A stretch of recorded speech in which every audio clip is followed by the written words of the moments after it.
So you're looking for a quick refresher on structured notes or market-linked investments, and you don't want to watch the full 40-minute video out there. Completely understood.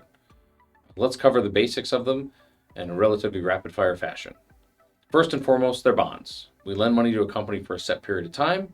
We're subject to their credit risk. They have to be around to pay us back. Each one is created as its own initial IPO. We issue several of them every single month. And there are multitudes of different structures.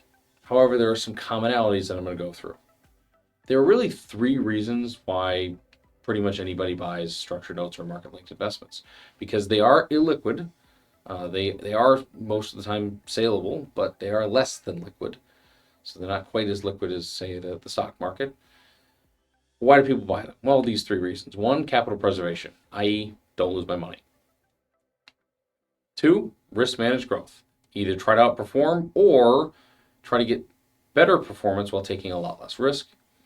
And three, enhancing my income. Right? Trying to hit more singles and doubles over and over.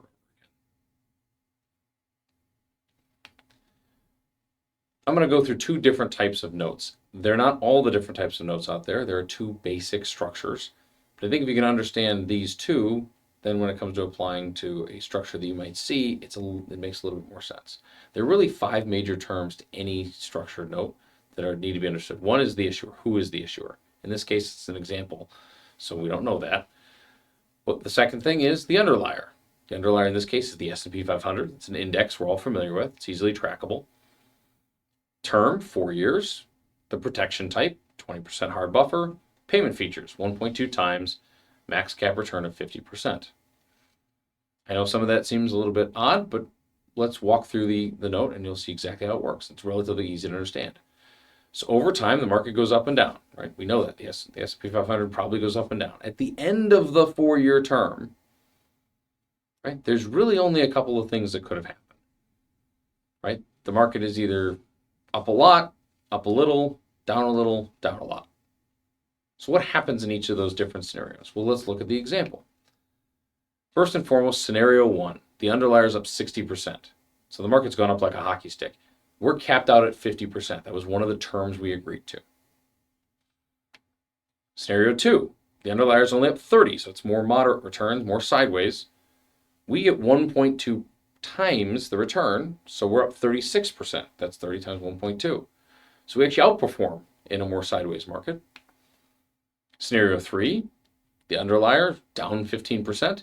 We get 100% of our money back because it's within the 20% protection the issuer has agreed to pay. In the last scenario, the market's down 27, so it's taking a big fall over that 4-year period. We get a return of negative 7%. Why? Because the first 20% is on the issuer. When do we buy notes like this? Well, when we think the market might be towards a peak. And you can use different types of underliers, so you can really pick any market. But in most of my career, many of the years I've been here, starting in 2011 and 2012, people told us the market was at a top and was set for a major tumble. That hasn't always been the case.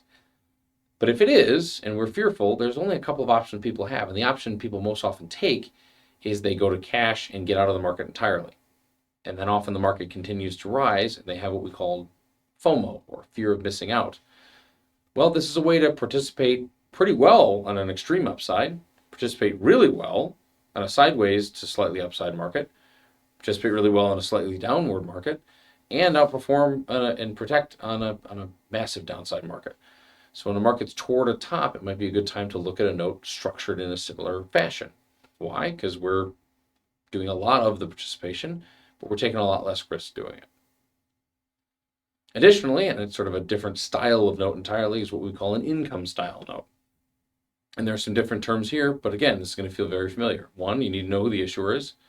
Two, the underlier. This one is the lesser of the S&P and the Russell 2000. Again, two indexes I think are pretty common.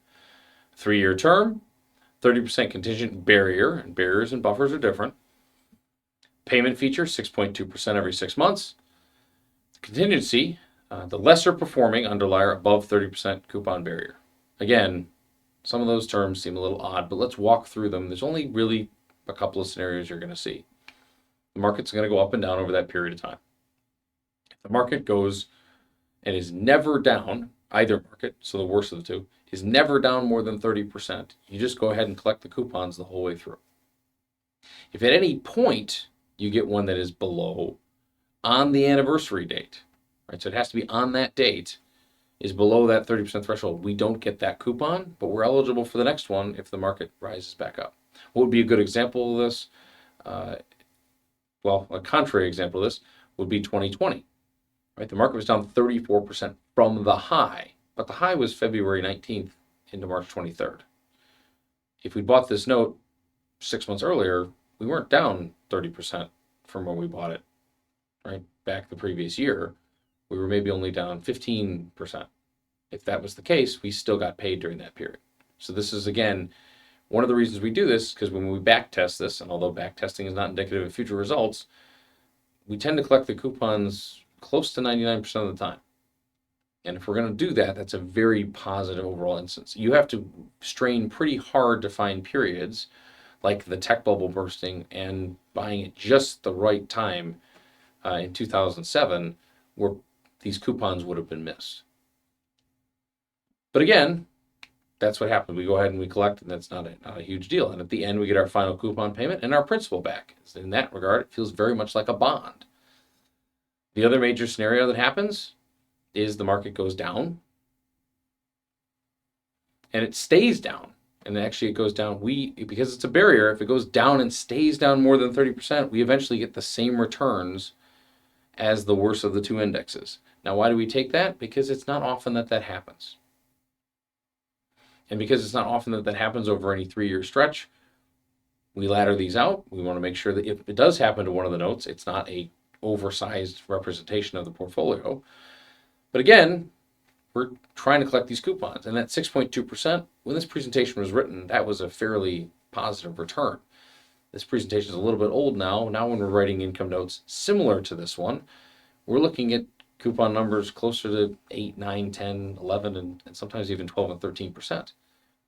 And when you see the difference between what those notes are paying, what high yield bonds, which are considered junk bonds, are paying, or corporate bonds, which are considered investment grade, are paying, the spread can be pretty wide. And trying to collect 9, 10, 11% every single year, relatively consistently, 99% of the time, feels pretty good.